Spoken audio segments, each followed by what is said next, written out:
All right, hello and welcome to Engineering Ethics at NJIT. I'm your instructor, Daniel Estrada. I've been teaching Engineering Ethics at NJIT since 2015, both on campus and online. I really love this course. I love the material that we talk about, and I especially love the conversations that I get to have with NJIT students about the cases we'll cover, about some of the issues that'll come up in our discussions. So I'm making a bunch of updates to the course materials this semester to keep everything up to date and fresh and interesting, both for myself and my students.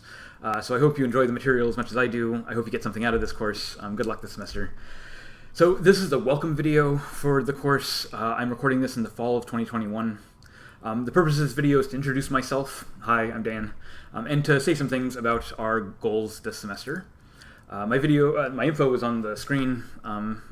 Email is a good way to reach me, but I'm also in the Discord all the time. I will try to respond to Discord messages and email within a day, but don't be afraid to reach out to me if you have any questions or concerns about anything related to the course, and to be persistent. If I'm not responsive in a day or two, send me another email. Be sure to check out the syllabus policies video on Canvas, should be right underneath this video, for a more detailed discussion of the assignment structure, the grading policy, the late policy, the citation policy. All those details are in the syllabus policies video. And of course, you can check out the complete course information in the full syllabus, which is also on Canvas. It's a long document, but it has all the information on all my policies for the course, and it will answer just about any question that you have. All right, for this video, I'm not going to talk too much about the details of the mechanics of the course, and I really want to talk at a big picture level about the motivation and vision for the course. And I want to start with thinking about the very idea of an ethics course. I've been teaching this class long enough that I know that more than a few students come into the course with a healthy dose of skepticism, not really sure about the value of the course or why it's a requirement, thinking at the very least it'll be an easy A. After all, it's just an ethics class. Ethics is about the difference between right and wrong, and we all learn about the difference between right and wrong when we're children, when we're in preschool or kindergarten. If this is the sort of thing that they teach young children, then how hard could the college level course really be? I also think that most students who come into this course think that they're good people, maybe not perfect, but certainly in not need of a college lecturer wagging their finger and telling them to do the right thing. So I think a lot of people are skeptical of this class, and I think to some extent the skepticism is good and healthy, and it's certainly common among the students in this class. And I think to some extent it's up to me to motivate the issue and structure of the course and to explain to you why it's an important course, especially when it's a graduation requirement for so many students. So let me be clear that this class is it's not the goal of this class to teach you about the difference between right and wrong. I assume that you're all college students, and so that you have matured and developed a healthy sense of your own values of the difference between right and wrong, that you can spot the difference between right and wrong in at least some cases, and that you're fully capable of understanding the difference and why it's important. Moreover, I assume that as adults you've been making ethical decisions your entire lives, that maybe you've made mistakes in the past and you've learned from them. Maybe you try hard to be a good person. But at the very least, you understand why the difference between right and wrong is important and why it matters, and why you should be thinking about your own actions in terms of doing the right thing and not. Yes, this is stuff that they teach young children, and I assume that you're all competent in this general practice of ethics. I also assume, in a very general sense, that you all share some concern for ethical action, not just from yourself, but from others. Again, I don't mean that you consider yourself to be perfect angels and never do anything wrong. I just mean that given the option between something that causes direct harm to people versus something that doesn't, that you all understand that doing the thing that causes less harm and suffering is the better option, and that given the choice that you should do the thing that causes less harm and suffering.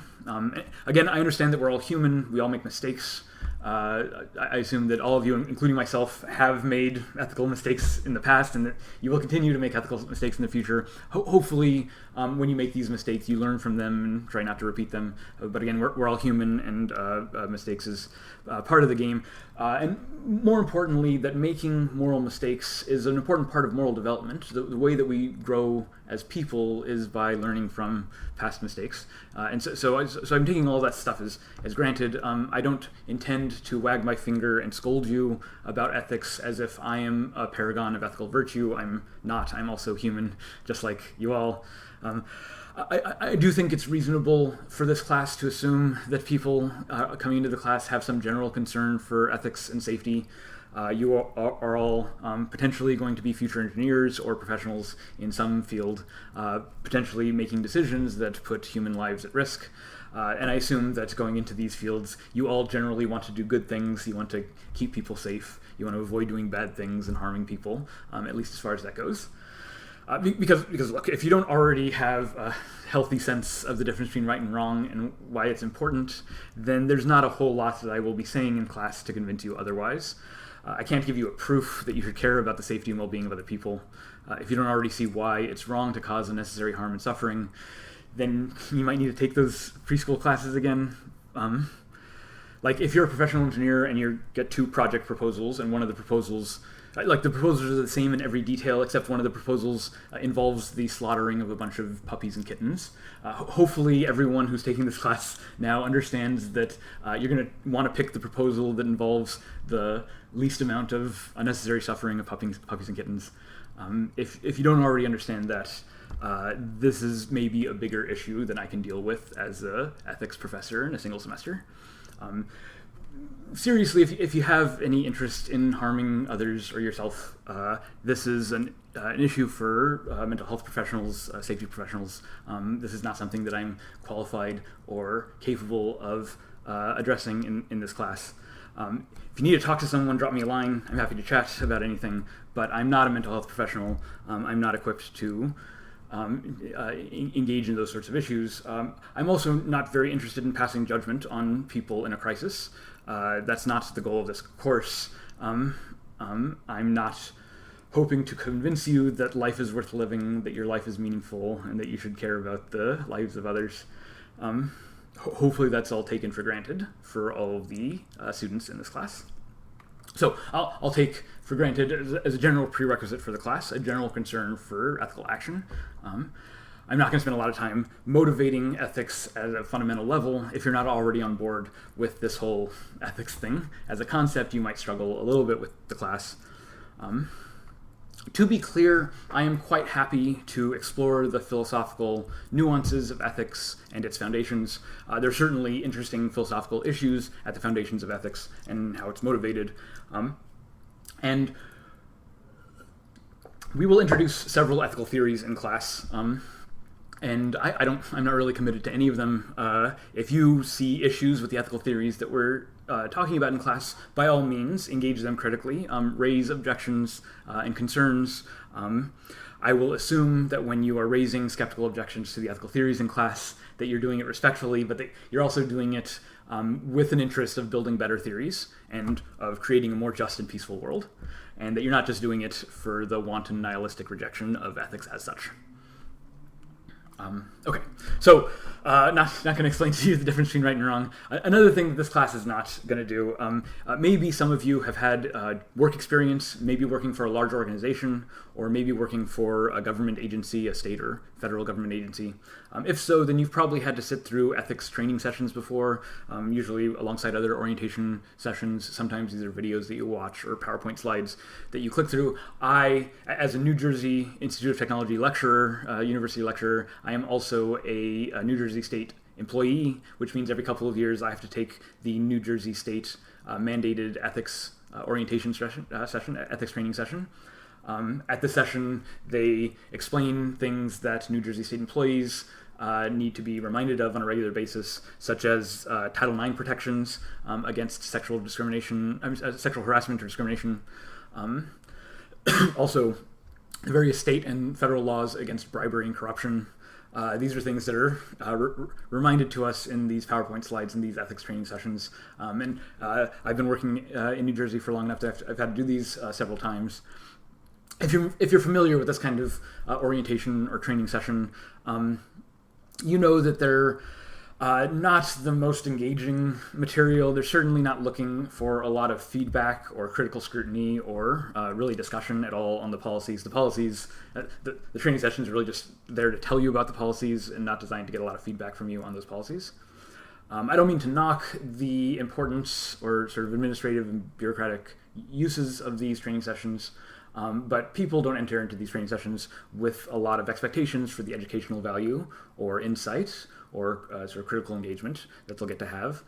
It's mostly just a requirement that you have to sit through for about an hour or so, flip through the slides, maybe take a quiz at the end to make sure that you were paying attention. But otherwise, you can kind of tune it out. If you've taken these sessions often enough, then a lot of the material is just a repeat of things that you already know. Maybe it's good to have a refresher on some of the nuances or the specific policies at your institution, but for most people, these sort of training sessions are just a requirement that you have to sort of grin and bear through, more like a chore than a college class. People are not expecting a lot of learning out of these sessions. So if that's what you're expecting from this kind of class, let me also burst this bubble. This is not a class where you will be reviewing a bunch of boilerplate policy speak and then expected to repeat it and feign allegiance to these policies as a requirement for your job. It's not the goal of this class to teach you any specific set of policies, certainly not my own personal ethics and values and commitments. Of course, I'm human, and as a human, I will my biases will be coming through in the class, both in the lectures and material that I've selected. And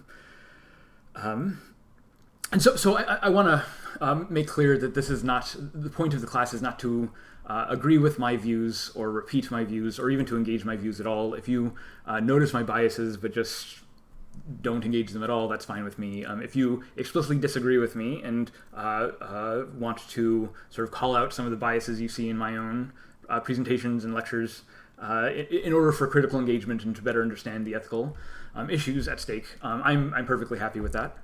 Not the goal of this class to teach you my own ethics and values. It's also not the goal of this class to teach you the values and ethical policies of NJIT as an institution or the state of New Jersey or the United States of America. It's also not the goal of this class to teach you the specific professional policies of your career choice or your workplace when you eventually get a job. It is true that this class is an accreditation requirement for an engineering degree. Most engineering schools have to be accredited by some accreditation program that certifies it as a legitimate curriculum, that the material covered by the degree grant, the degree programs actually prepare students to be engineers. And part of the accreditation process is a course like this, an ethics course. If NJIT did not offer an ethics course and require engineering students to take this course, we wouldn't be eligible for the accreditation program, and then all of your degrees would not be worth very much. So this course is an accreditation requirement, and any engineering school that is similarly reputable will have a similar course to this. But aside from that accreditation requirement, there's no specific material in this course that is that I was instructed to tell you. There's no readings or assignments that I am required by law or by any policy to give you. All the material in this class was selected by me over the last 6 years. Because it's material that I like and think it's interesting, I think it'll generate interesting discussions with the students in class. I think the material will help you think about some really difficult and abstract ethical dilemmas. And I think the class has shaped up to be successful in these regards, at least to some extent. Hopefully, after you graduate from NJIT, you all get great jobs, and when you get those jobs, there will be some orientation training session where you have to go through a PowerPoint slide and learn the specific policies and regulations that apply to your workplace, to your institution, to the context where you're working. A lot of students who are taking this class are not planning to be engineers at all. There's non-engineering majors, biology and biomed majors, IT majors, physics majors, who take this class not because it's a requirement for their major, but because it fills other sort of breadth requirements. Even among the engineering majors, there's a pretty big difference between the different fields and the different sort of kind of cases that are relevant for these fields to consider. Mechanical engineers versus chemical engineers versus computer engineers all have slightly different contexts of work, which means they have some maybe slightly different ethical issues to face. Each of these fields is also governed by different professional societies, and each of the professional societies have their own code of ethics. So most of the time in this class we'll be talking about the NSPE Code of Ethics, the National Society for Professional Engineers, because it's in some sense the most generic and widely applicable, but all of the other specific engineering fields have their own slightly different ethical code, not because their ethical commitments are radically different, but just because these fields face slightly different challenges. So in this course, I strongly recommend, that you tailor the material to your own educational and career path, to the cases that you think will be relevant to you and most interesting to you as we go through the course. I can't really cover all of the interests and policies that will apply to all the different students in class. There's just too broad a field here, and I wouldn't really know where to begin. I should say here that I am not a professional engineer, and I've never worked in a professional engineering context. I have a computer science undergraduate degree, a bachelor's of computer science degree from the University of California, Riverside, and the computer science program was in the engineering school. So I've taken engineering classes. I have some experience as a student in engineering. I also did my PhD in philosophy at the University of Illinois, which is also a good engineering school, and I took some computer science and engineering classes there. So I have some technical background and some experience as a student in these fields, but I'm not a professional engineer. I've never worked in a professional engineering context, and so a lot of the on-the-job policy suggestions that I'll be giving have come from me doing research and reading in preparing this course and teaching this course for the last several years. And part of what that means is that some of you might have more work experience or might be more familiar with what engineering looks like as a practice, as a day-to-day practice, what engineering looks like in the real world. And that's great. So some of you might also have done research along these lines. I know the chemical engineers sometimes take the process safety class, which is also a requirement for the chemical engineers, but sometimes they take that before they take this class. And there's some overlap in the content of these courses. We sometimes talk about the same cases and go over the same ethical theories. And I think all of that's great. I'm very happy when students know more than me on one of the subjects and can help fill in some of the gaps, can correct me when I'm wrong, when I make mistakes. Please point them out so that I don't just propagate mistakes in the class. I hope to learn as much from my students in this class as they learn from me, and so far that's been happening. I feel like I've learned a lot about engineering practice from my students, and I hope to continue learning more. But it's not my job to tell you from personal experience what engineering practice is going to be like. Okay, so if that's not what we're doing, then what are we doing? What is the point of this class? So from my perspective, the point of this class is to give you an opportunity to think about ethics and engineering, to think about your values and commitments in a professional context, in dialogue with your peers. We do all learn about right and wrong when we're children, but you've probably not had an opportunity as an adult to talk, to really sit and think about your values, think about your ethics, think about what really matters to you, think about what lines you wouldn't cross, and to think about them in dialogue with your colleagues in a professional context like the classroom. Maybe you've talked about some of this late night at the dorms with your friends, but to do this as a professional, in a professional context when we're really thinking hard about our career, this is something that we don't usually spend a lot of time doing. Maybe we do this a little more in college than in other places.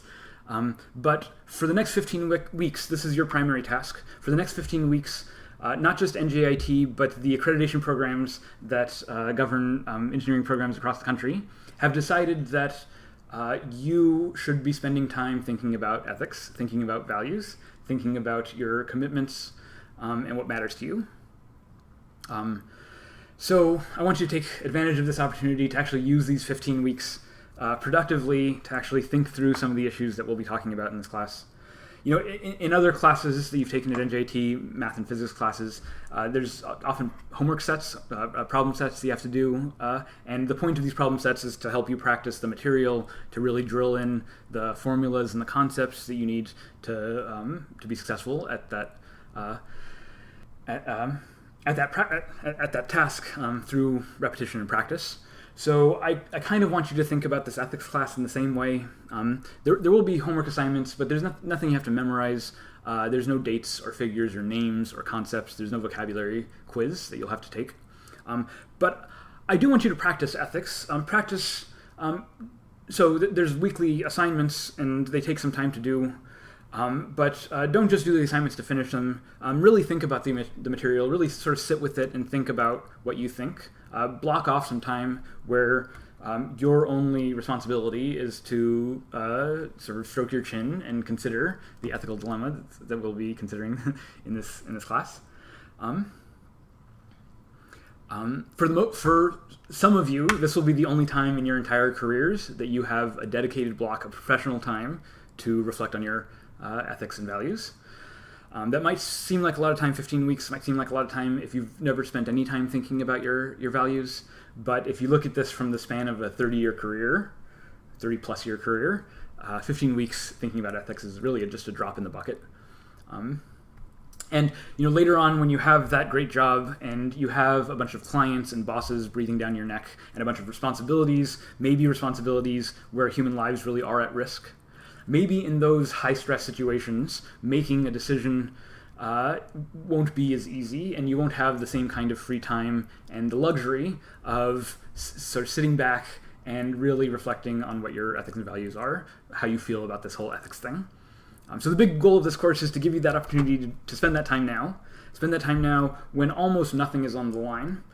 You get a grade in this class, yes, but no one's going to die from taking a position in this class. No one's going to lose their job or their livelihood from expressing your views and sort of thinking through your commitments. You can think about this class as a sort of safe space to try out ethical views. Maybe you write something up for one of the posts.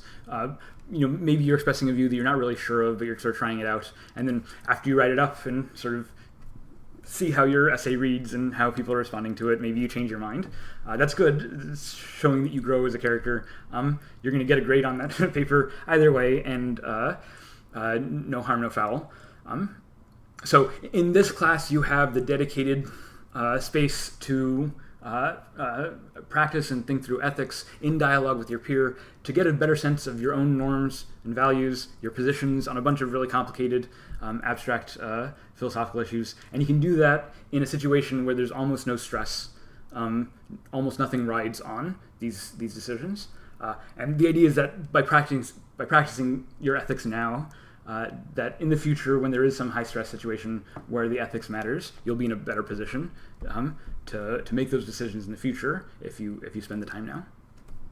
I'm actually going to say this one more time on the big screen because it'll have a bigger ethical punch. All right. Hi. Please take this course seriously. Take the opportunity seriously. The course... it's my job to give grades and stuff, but that's not really what matters to me as much as that you use this opportunity to think about your values. I know that I am very lucky to have a job as a philosopher where I am literally paid a paycheck every other week in order to sit around and think about my values, think about what matters to me, and to talk to a bunch of college students about what matters to them. Like that's actually my job, and I know it's a huge privilege. Most philosophers don't have jobs. Most people wanting to become philosophers are not really thinking about their jobs in this way. So I know I'm lucky to have this job, and I take it seriously, and I want to use this time productively. My parents, my grandparents were 9-to-5 workers all their lives. They didn't have the time to sort of step back and think about ethics in the way that I do. So I know it's a great privilege. It's a great advantage. And it's something that most people don't have time for. When you have that high-stress job in the future and bills to pay and maybe kids to feed, maybe it'll be a lot harder to step back and find the sort of quiet time and mental space to do this kind of reflection and philosophical inquiry into really abstract, esoteric philosophical issues. Some of you might be in a situation now where you have bills to pay and kids to feed and jobs to take care of. So hopefully, if you're in this situation with continuing education, you also understand and appreciate the value of having quiet time where you can do your studies and not be overwhelmed by all of the other things that might pull us away. Take advantage of this time. Respect the luxury and privilege that we have to spend this time together thinking through philosophical issues. I think it's an incredible privilege, and I hope you take it as seriously as I do, because I think this work is important. I think it's easy to dismiss philosophy as a waste of time, a joke, bullshit. And I admit that it is possible, now that we're 25 minutes into the video, I'll admit that it's possible to go through this course with a sort of bare minimum of effort, because the assignments really aren't that hard. If you put in a minimum of effort, you'll get a decent enough grade, and you might think that, oh, well, this ethics thing isn't really that important to think about. Maybe you're getting one over on your professors. But again, I don't really care about the grades so much. Like, I do the grades for this bureaucratic, administrative purpose to make sure who's doing the work and putting in the time and effort. But after you graduate, the grades don't matter. You're not going to remember what grade you get in this class. It's not going to really influence the jobs that you get if you get a B plus rather than an A. Moreover, I know that there have been good, hardworking, earnest, sincere students with nothing but good intentions, but who have taken this course and failed for all sorts of reasons. Legitimate reasons maybe that they had no control over. I also know with absolute certainty that some really awful, miserable people have probably come through my class with an A and will go on to do terrible things. This is not something that I think that I'm in control of by teaching this class.